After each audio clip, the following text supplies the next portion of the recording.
तो स्टूडेंट और working professional दोनों को ये हमेशा कन्फ्यूजन रहता है कि हमें अपने करियर में क्या करना चाहिए और जो हम कर रहे हैं वो सही कर रहे हैं कि नहीं। जो स्टार्ट करने वाले थे उनको ये सवाल होता है कि क्या करें, और जो कर रहे होते हैं उनको लगता है कि क्या मैं सही कर रहा हूँ। तो देखो, करियर का एक ही नियम होता है, मतलब जब भी आप एंट्री करते हो ना किसी भी जॉब रोल में, अपना करियर बनाने के लिए, आगे जीवन में बढ़ने के लिए, आपको ये इंश्योर करना होता है कि मैं जो चीज या जो काम करने जा रहा हूँ वो काम अच्छा काम है। और दूसरी चीज आपको ये ध्यान में रखना होता है कि उसमें मुझे सीखने भी मिले और मेरा फाइनेंशियल ग्रोथ भी हो। तो वो काम एक अच्छा काम है, उसमें मुझे सीखने भी मिले और मेरी फाइनेंशियल ग्रोथ भी हो। अब फाइनेंशियल ग्रोथ में भी एक फैक्टर होता है कि किसी रोल में कि स्टार्टिंग के 6 साल तो बहुत अच्छी ग्रोथ है, उसके बाद ग्रोथ नहीं रहती। किसी रोल में ऐसा भी होता है स्टार्टिंग के 8-10 साल ग्रोथ है, उसके बाद ग्रोथ नहीं होती। यानी आपको इंश्योर करना है कि उसमें अच्छा खास ग्रोथ हो लॉन्ग टर्म में। सबसे अच्छी चीज आप ये कर सकते हो कि वो डिमांड है, करंट मार्केट की डिमांड है या फ्यूचर की डिमांड है। अगर इन चीजों को सीखोगे तो बेटर रहोगे। एक एग्जाम्पल के साथ जान लो कि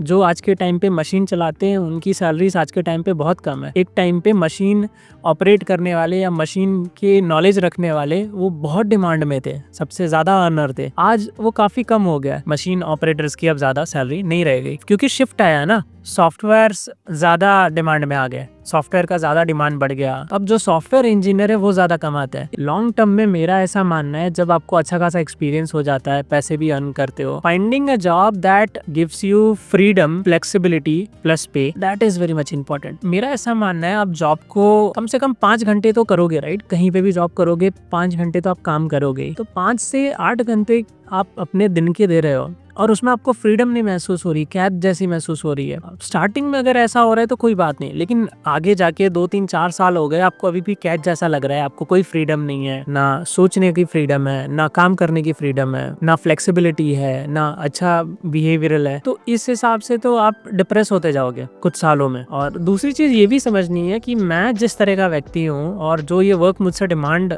कर रहा है, क्या दोनों सिंक हो रहे कि नहीं, ब्रेक इवन पॉइंट पे आ पा रहे कि नहीं, बहुत इंपॉर्टेंट है। क्योंकि ऐसा करके क्या होगा कि आपको शायद सैलरी मिल जाएगी बट कहीं ना कहीं आपका हेल्थ और मेंटल लेवल पे जो वो काफी डाउनग्रेड हो जाएगा। आईटी एम्प्लॉयज का आपने देखा होगा बर्नआउट बहुत होता है और काफी सारे प्रॉब्लम से भी गुजरते हैं, राइट? ऐसा नहीं कि सिर्फ सैलरी को प्रायोरिटी करके हम सिर्फ अपने आप को सप्रेस करना शुरू कर दें, यही प्रायोरिटी है, यही सारी चीजें हैं, मेरे पास लोन्स हैं, रिस्पॉन्सिबिलिटीज है। ऐसा नहीं करना है। उस प्रोसेस के दौरान बहुत कामली चीजों को ऑब्जर्व करना, जहाँ जरूरत हो वहाँ पे चेंज लाना अपने अंदर, और जरूरत पड़े तो कंपनी चेंज करना, राइट? और जरूरत पड़े तो अपने स्किल्स में ऐड ऑन करना या चेंज करना। Don't put too much liabilities. IT में या कहीं पे ग्रोथ देखने के बाद पहला काम हम सभी यही करते हैं कि बहुत सारी लाइबिलिटीज, गाड़ी, बंगला, घर सब कर लेते हैं। ये चीज़ पे थोड़ा ध्यान रखना, क्योंकि इससे आपकी फ्रीडम चली जाती है। तो जब तक आप एक पॉइंट पे ना आ जाओ जहाँ पे आप अच्छा भी महसूस कर रहे हो, अच्छा पे भी हो, ग्रोथ भी हो, तब तक उस पॉइंट पे ना हो, तब तक थोड़ा सा आप ख्याल रखना लायबिलिटी बिल्ड करने से पहले। एंड ऑफ द डे मैं ये बोलूंगा कि आईटी में जॉब करो या कहीं पे भी जॉब करो, इनिशियल कुछ ईयर्स तो कोई भी जॉब स्टार्ट कर दो, राइट? अगर आपको लग रहा है कि मुझे कुछ बेहतर नहीं मिल रहा तो कोई भी जॉब स्टार्ट करो। उसके बाद वो काम करो जहाँ पे आपको पैसे, सीखने और फ्रीडम तीनों चीजें मिलती है। उसके बाद एंड में डिसाइड करो आपको क्या करना है। क्या आपको कुछ काम करना भी है या आपको खुद से कुछ और लाइफ में एक्सप्लोर करना है या ट्राई करना है। सो ये प्रोसेस ऐसा होना चाहिए कि बिगनिंग में आपको जो मिले वो स्टार्ट कर दो, जिसमें अच्छा सीखने या करने मिल रहा है, ताकि आप खाली ना बैठो।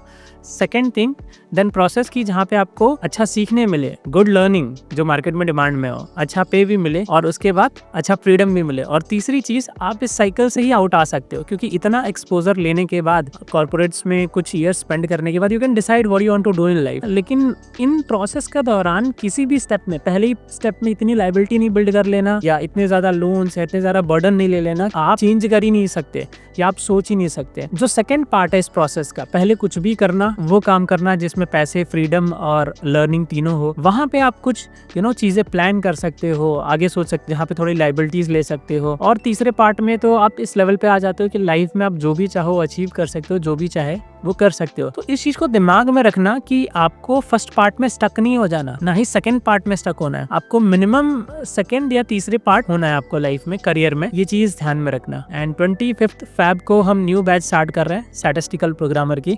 अगर आप उसको ज्वाइन करना चाहते हो, आपको वीडियो के डिस्क्रिप्शन में उसकी डिटेल्स मिल जाएंगी। आशा करता हूँ इस वीडियो से कुछ ना कुछ तो जानने जरूर मिला होगा और कुछ ना कुछ सीखने जरूर मिला होगा। मिलते हैं अगले वीडियो में, तब तक के लिए शुक्रिया दोस्तों।